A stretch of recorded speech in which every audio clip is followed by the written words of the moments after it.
I don't take anything for granted because I know how it feels like having zero on the table and 5 family members and war. Tennis, at first glance, looks like a world filled with flash, fame, and big bucks. You see celebrities in the crowd, athletes in stylish outfits, and matches played in exotic locations. But what if we told you there's another side to this shiny coin? A side that's not so glitzy and glamorous.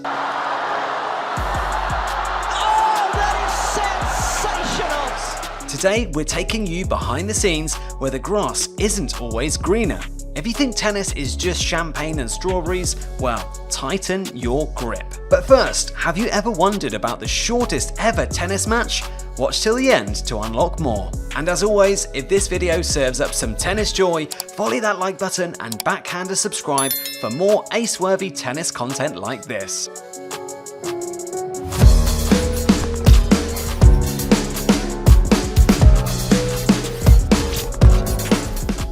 In an industry known for creating millionaires, paradoxically, many find it tough to make ends meet. The brilliance of Federer's backhand or Nadal's powerful forehand lights up the world, but it's often the result of lucrative sponsorships rather than match winnings. Imagine scoring points in a game, but the scoreboard shows your bank balance dwindling instead of accumulating. That's the reality for many players lurking in the lower echelons of tennis. In the glamorous world of sports, tennis seems to be in a paradoxical parallel universe. Our hoop-throwing friends in basketball, for instance, easily pocket up to $509 million in salaries. Yet the top 15 tennis earners in 2022 managed to scrape together only $57 million from their court exploits. But why the staggering disparity? A combination of uneven prize money distribution, limited sponsorship opportunities, and skyrocketing tour expenses form an unholy triad contributing to the sport's hidden struggles. How can a game with around 1.17% of the world's population swinging rackets and over 1 billion global fans be gasping for breath? Oh, stop it! Just stop it! You would think that with such popularity, the sport would be rolling in wealth. Yet, when compared to the likes of hockey, cricket, or golf, tennis's global media rights value lags far behind. Despite the omnipresence of streaming services, tennis clings to just 1.3% of broadcasting rights, allowing a mere trickle of money to reach the players.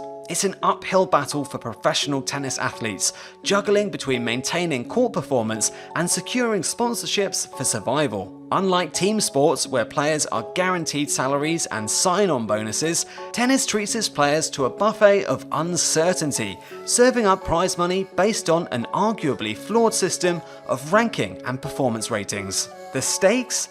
A chance to win a purse that, once taxed and after factoring in a mountain of expenses, may not even cover the player's bills. Picture this: a pro tennis player competing in the 2020 Australian Open pockets a cool $60,239. Oh, you're kidding me!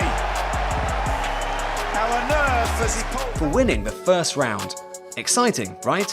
But wait. There's a twist. Travel costs, training fees, fitness expenses, the costs keep piling up. So, that prize money, it shrinks faster than an ice cube on a summer afternoon, leaving the player with less than 40% of their earnings at the end of it all. Unfortunately, the rift extends beyond financial struggles. Gender inequality lurks in the shadows of the tennis business. The prize money system that already favours the top-ranked athletes deals an even harsher blow to female players on the WTA who earn less than their male counterparts on the ATP. During the recent pandemic, some top 300 female athletes had to serve part-time sales jobs to keep their tennis dreams alive. Let's volley over into the exciting yet challenging arena of sponsorships and endorsements. Companies like Adidas and Nike are some of the major players in this game. They're like the heavy hitters of the tennis world. Oh! Come on! Off the backhand! Yet, their selection process can sometimes feel like a relentless tournament in itself. You see, these top dog brands typically focus their attention on the creme de la creme, often limiting their selection to players within the top 30 rankings. But why such exclusivity, you might ask?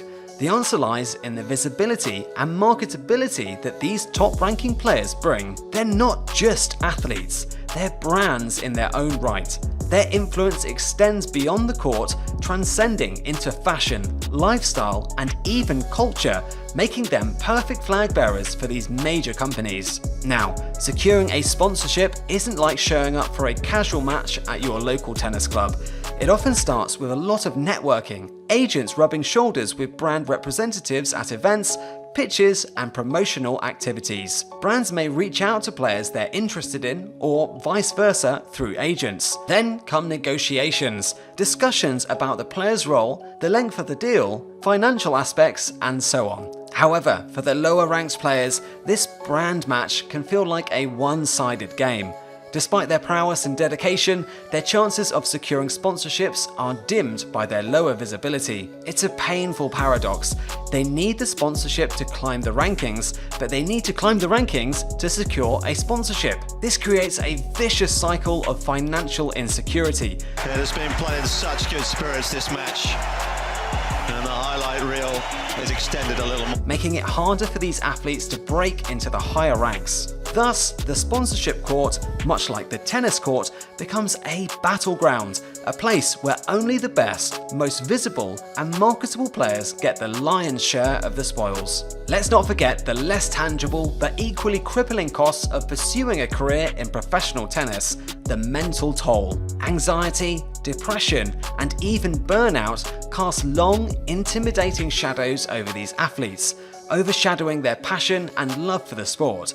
It's a painful reality, a match lost not in the court of play, but in the often overlooked arena of financial viability and mental well-being. Cases like that of Rebecca Marino, a promising Canadian player who took a 5-year hiatus from tennis due to depression, or Mardy Fish, the American player who openly shared his struggles with anxiety disorder, reflect the prevalence of these issues. They show us that mental health challenges spare no one, not even those at the pinnacle of success. This mental stress can arise from various factors: the intense pressure to perform, the isolation from spending long periods away from family and friends, the financial strain, and the fear of career-threatening injuries can all contribute to a perfect storm of anxiety and depression. The game that once brought joy and fulfillment can slowly start to feel like an insurmountable challenge. The key to countering these issues lies in a healthy balance.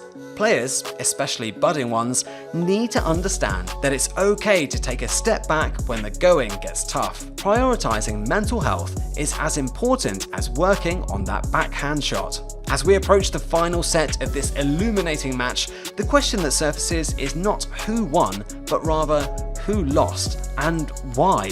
With a valuation nearing $2 billion, the sport of tennis ought to be able to support more than just the top 100 players.